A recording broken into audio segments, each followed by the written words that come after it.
Preguntas y respuestas comunes en el sector de Property Management. Hola, mi nombre es Rosy Barón, Soy Property Manager. Gracias por estar aquí en este episodio de este podcast. Y hoy estoy compartiendo contigo preguntas comunes sobre el sector de administración de propiedades que me han hecho en los últimos meses a través de social media o de emails. Las preguntas que veo repetitivamente que me hacen los inversionistas o los realtors. Y en esta serie estoy compartiendo estas preguntas y estas respuestas para darte una idea sobre diferentes situaciones en el negocio de administración de propiedades. Bueno, continuamos con estas preguntas. La primera que vamos a responder hoy es, va- ¿hay alguna diferencia entre el inquilino que está en el contrato de arrendamiento y el que está pagando la renta? Por ejemplo, tengo un inquilino en el contrato de arrendamiento, pero otra persona diferente es la que está pagando la renta por ese inquilino. En realidad, no, no importa quién pague la renta mientras la renta la pague a alguien, ¿verdad? Cuando importa esto es si tienes el contrato de arrendamiento a nombre de una persona y la que está viviendo en la unidad es otra persona. Te voy a explicar un poquito la situación. Si tú tienes, por ejemplo, una persona que de repente es joven o mayor y tiene a los papás pagando la renta o a los hijos pagándole la renta, pero la persona, vamos a decir que es una persona, mi mamá, por ejemplo. Mi mamá está viviendo en una unidad de renta, yo le estoy pagando la renta a mi mamá, pero mi mamá es la que vive allí. Está bien, yo estoy pagando la renta, pero ella es la persona que está viviendo allí. El problema es cuando mi mamá es la que está en el contrato de arrendamiento y yo estoy pagando la renta, pero yo soy la que estoy viviendo allí. O sea, tú como dueño de la propiedad o como property manager no tienes la información de las personas que están viviendo en tu unidad. Y esto es primordial que tú tengas esa información. ¿Por qué es tan importante tener la información de las personas que están viviendo allí? No solamente porque tú quieres saber cuántas personas están viviendo en tu unidad de renta, pero en el momento de una emergencia, si pasa algo, la primera pregunta es, ¿quién vive en la unidad? ¿Cómo se llaman las personas que viven en la unidad? Por ejemplo, yo he tenido inquilinos que fallecen en la unidad de renta o afuera de la unidad de renta y la policía me ha llamado y me ha preguntado cuáles son los nombres de las personas responsables bajo el contrato de arrendamiento. ¿Quién vive en la unidad? Pueden ser dos personas diferentes. La persona que vive en la unidad es diferente del contrato de arrendamiento, pero tú sabes quién está viviendo en tu unidad de inversión. Esa es la pregunta. Tú no puedes decirle, bueno, el contrato está a nombre de María, fulano, pero no sé quién vive allí, no sé cuántas personas viven allí. Eso es irresponsabilidad. Puedes tener hasta liability, puedes tener hasta riesgo por este tipo de situaciones. Por eso es que es muy importante saber quién está permanentemente viviendo en tu unidad y cuántas personas viven allí y más o menos de qué edades son. Hay niños menores viviendo en tu unidad de renta. No, si no sabes, eso puede ser un problema. Entonces, este tipo de situaciones, ahí es donde se pone un problema. Cuando la persona que está pagando la renta es diferente a la del contrato de arrendamiento, pero es que esa persona está viviendo en tu unidad de renta y tú no sabes en realidad quién es o no está en el contrato de arrendamiento. Mientras la persona que está en el contrato de arrendamiento viva en la unidad y las personas que están en el contrato de arrendamiento vivan en esa unidad, si otra persona decide pagarle la renta a ellos, bueno, qué bien, ¿no? Pero lo más importante es que tú como inversionista o property manager sepas quién está viviendo en tu unidad de renta. Ese es el punto principal. Bueno, otra pregunta. ¿Los realtors podemos hacer property management? Por supuesto que sí. Yo era realtor, broker en realidad, pero trabajaba para RIMAX y decidí embarcarme en el negocio de administración de propiedades. La licencia de bienes raíces me permitió a asistir en el proceso de arrendamiento de las unidades y de compra y venta de más unidades para mis inversionistas. No la necesito en la Florida para ejercer property management, porque puedo hacer property management y no involucrarme en las rentas y no involucrarme en las compras y ventas de las unidades. Pero ahí es donde hay mucha de la ganancia. Entonces, si eres realtor, definitivamente es un negocio que te puede complementar tus ingresos mensuales con unas propiedades que tú puedas manejar mientras tu broker esté de acuerdo con el proceso. Tú puedes crear tu propia compañía y administrar las propiedades a través de esa compañía. Ahora, cuando estás hablando de broker, todas las transacciones de real estate, o sea, todos los arrendamientos de las unidades que vienen a través del property management, todo el arrendamiento, todas las compras y ventas de unidades tienen que pasar por tu broker, tienen que ser esas transacciones tienen que ser hechas a través de ese brokerage. Pero la administración de las propiedades la vas a hacer a través de tu compañía aparte. No tiene que estar involucrado el broker en eso. ¿Ok? Eso lo puedes tener aparte en tu compañía, la administración de las propiedades. La compra y venta y las rentas, nuevamente, sí tienen que pasar por tu broker porque eso son transacciones de bienes raíces. Necesitas licencia y necesitas un broker para hacer y ejercer esas transacciones. ¿Cuál es el costo promedio de un asistente virtual? Bueno, yo he tenido asistentes virtual que me han costado de $5 la hora a $15 la hora, dependiendo del tipo de asistente virtual. Tengo una clase ahorita que saqué cómo contratar tu primer asistente virtual. Ese es un asistente virtual enfocado en tareas diarias, no enfocado en contestar teléfonos necesariamente o buscar negocios para ti. Yo he tenido a través de mi carrera muchas formas diferentes de asistentes virtuales dedicados y de compañías de asistentes virtuales.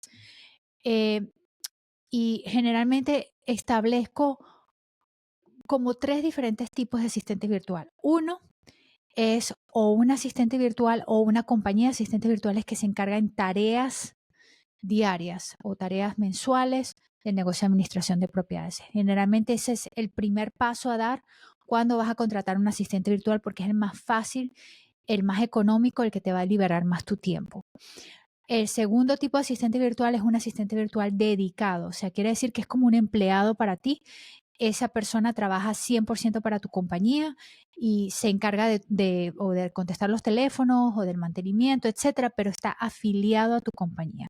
Eso sería como el segundo nivel de asistente virtual. Y el tercer nivel son asistentes virtuales que se encargan de, por lo menos en mi caso, de buscarme negocio, de traerme clientes llamando a través de nuestros sistemas telefónicos, aunque estén ubicados en otros países, puedes contratar un asistente virtual para que te ayude a conseguir clientes para tu negocio de administración de propiedades. Si estás interesado, ahorita tengo una clase sobre cómo contratar tu primer asistente virtual y este es un asistente virtual para darle tareas diarias para liberar tu tiempo y que tú te puedas enfocar en otras cosas. ¿Dónde puedo ubicar asistentes virtuales? Hay muchísimas compañías que ahorita se encargan de buscarte asistentes virtuales.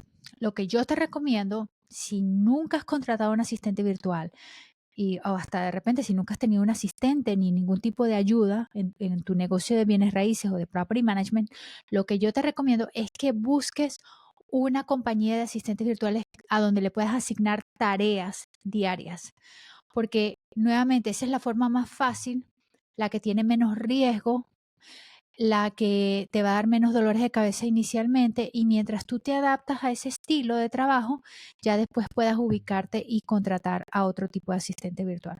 Nuevamente, hay muchas compañías que se encargan de conseguir asistentes virtuales. Te recomiendo que busques una compañía que esté enfocada en property management. ¿Por qué? Porque generalmente este tipo de compañías ya ha sido entrenada en los sistemas de software del negocio de administración de propiedades, ya tienen conocimiento de cómo se trabaja el negocio de administración de propiedades y te vas a evitar un aprendizaje o un entrenamiento a esa compañía porque ya ellos saben cómo se trabaja, trabajan con miles de compañías de property management, no vas a ser el único o la única, entonces va a ser muchísimo más fácil empezar con ellos. Esa sería mi recomendación. Otra preguntita, ¿cómo elimino olores de cigarro o de mascotas de una unidad de renta? El olor del cigarrillo es muy difícil de sacar de una unidad, sobre todo si las personas han estado fumando adentro de la unidad por muchísimos años. Yo he hecho varios videos sobre esto y he tenido muchos comentarios diciéndome que el cigarro no se adhiere a las cosas, no se adhiere a las paredes, no se adhiere a los aires acondicionados. Y cuando los leo me dan risa porque a veces pienso o son fumadores o nunca han fumado y nunca han estado en una unidad donde hay gente que fuma. Yo he estado en muchísimas unidades donde he tenido inquilinos que aunque en el contrato de arrendamiento dice que no pueden fumar adentro de la unidad de renta, bueno, no lo obedecen y fuman adentro de la unidad de renta, fuman en el perímetro, fuman en todos lados, fuman hasta en el cuarto, en la cama, o sea, y si pasa mucho tiempo, por eso es que nosotros conducimos o hacemos inspecciones periódicas en nuestras unidades, porque si pasa mucho tiempo con esta situación, el olor de la nicotina del cigarrillo No sé cómo explicarlo, pero es como se adhiere a las paredes y es como una capa amarilla que tú vas a ver después de cierto tiempo, cuando tú vas a la unidad, vas a ver como una capa amarilla por las paredes, por el techo, por los aires acondicionados, o sea, es algo impresionante que se pega a la unidad. Para sacar ese olor es difícil. Lo primero, obviamente, tienes que pintar, tienes que abrir las ventanas, tienes que deodorize la unidad.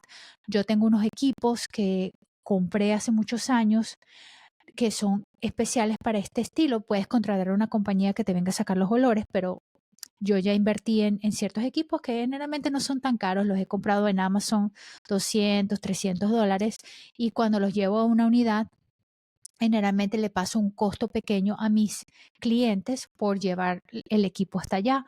De repente al cliente le costaría $1000 quitar todo el olor de la unidad, etcétera. Yo de repente le cobro $200 o algo así, para darte un ejemplo, ¿no? Porque es más que todo es el trabajo de llevar el equipo, tenerlo allí, poner las cositas. Esos tienen como unos, unas cosas que se ponen adentro del equipo para que absorba el olor y para que saque el olor de las paredes. Entonces, hay equipos para ese estilo, obviamente pintando toda la unidad, limpiando los aires acondicionados, los filtros del aire acondicionado y las colmenas del aire acondicionado. Te va a ayudar muchísimo en refrescar la unidad. Yo lo que generalmente hago es traigo el equipo, simultáneamente empiezo a limpiar, a abrir las ventanas, a limpiar los aires acondicionados, y después tengo unos productos que los tengo en mi página de Amazon por si estás interesado o interesada. Se llaman Odor Bombs, son de Armor All, y esos son como unos ambientadores, pero en potencia. Yo los pongo generalmente en las unidades, 2 o 3 por unidad, ya cuando la unidad ha sido pintada y ya está lista prácticamente para mostrar, y justo antes de que el próximo inquilino se vaya a mudar, lo vuelvo a hacer para darle un olor a fresco y para eliminar el olor del cigarrillo. Nuevamente, ponlo en tus contratos de arrendamiento que los inquilinos no deben de fumar adentro, porque todos estos cargos yo se los paso al inquilino, se los descuento del depósito de seguridad, o si no, les mando la factura. Si no cubre el depósito de seguridad, les mando la factura después, y si no pagan, los mando a collections. Es lo que tienes que hacer en este negocio. Prácticamente es un negocio y tienes que, no todo el mundo le gusta, pero es lo que tienes que hacer en estas situaciones. Nuevamente, pintar, atender las unidades de aire acondicionado, limpiar bien, ambientar bien la unidad, poner el aire circular, aire limpio, y usar este tipo de productos para quitar el olor o remover el olor. Lo más importante nuevamente es que lo tengas bien especificado en tu contrato de arrendamiento. Yo lo tengo en 2 o 3 partes del contrato de arrendamiento y de los paquetes de bienvenida que les doy al inquilino, los paquetes de orientación, porque si tienen cualquier pregunta, no solamente está en un lado, pero está en 2 o 3 lados más. Así ellos no tienen duda de que si no lo leyeron, bueno, no, está en 3 diferentes lugares. Entonces ellos van a ser responsables por todos los costos asociados con la limpieza de la unidad por el cigarrillo. Es importante que cuando tengas el contrato de arrendamiento no solamente pongas que no está permitido fumar, pero que también incluyas allí que si fuman adentro de la unidad, ellos van a ser responsables por los costos asociados con limpiar la unidad y con remover el olor. Si no pones eso, puede estar ahí como discutible si vas a ser el inquilino responsable o no. No fumes adentro de la unidad. Ok, no fume. Ahora, si tienes esa cláusula diciendo que ellos son responsables, puedes pasarle los costos a los inquilinos, ya estén en la unidad o estén fuera de la unidad, diciéndoles que ahora tienes que limpiar la unidad. Si los inquilinos están viviendo en la unidad y te das cuenta que están fumando dentro de la unidad, yo les pongo la noticia de 7 días para que dejen de hacerlo, y si continúan, que lo más probable es que continúen porque es un vicio, les doy los 7 días para terminar el contrato de arrendamiento. Y les hago un seguimiento bien fijo para que ellos se den cuenta de que, o sea, la situación no va a continuar, y generalmente este tipo de personas terminan mudándose de la unidad y se van a otro lugar cuando el contrato termina, o nosotros no le renovamos el contrato de arrendamiento porque están dañando la unidad y los componentes de la unidad. Si siguen allí muchos años, vas a tener que pintar muchísimo y vas a tener que llevar muchísimo equipo para poder sacar ese olor. Entonces, te recomiendo que al momento de darte cuenta, que le hagas un seguimiento fijo al inquilino para asegurarte que la situación no continúe, y si continúa, no renueves el contrato, te va a salir más económico a la larga que si mantienes el inquilino allí en esa unidad. Bueno, muchísimas gracias por estar aquí en esta parte número 2 de preguntas y respuestas. Mi nombre es Rosy Barón. Nuevamente, si te gustó este episodio, dale 5 estrellas o un thumbs up. Me ayuda al contenido de este canal a darte más contenido, y pasaré por aquí la semana que viene con más preguntas y respuestas sobre el negocio de administración de propiedades. Muchísimas gracias por estar aquí. Te espero en la próxima. Hasta luego.